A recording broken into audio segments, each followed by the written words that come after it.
Alam mo yung feeling na nakasin lang yung message mo.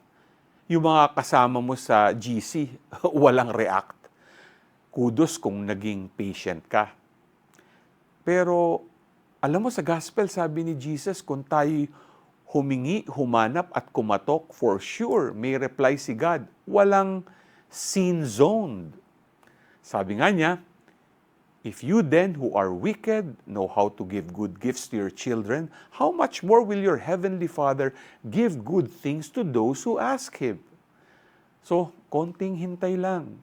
Itong process na ito, puno ng hope na di tayo i-ghost ni God sa journey natin.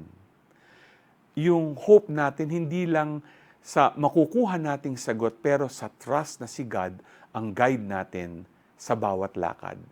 Kaya, i-reflect mo nga yung part ng life mo na parang lost ka. Ask God for directions. Tapos, let hope be your flashlight sa path mo. G ka ba?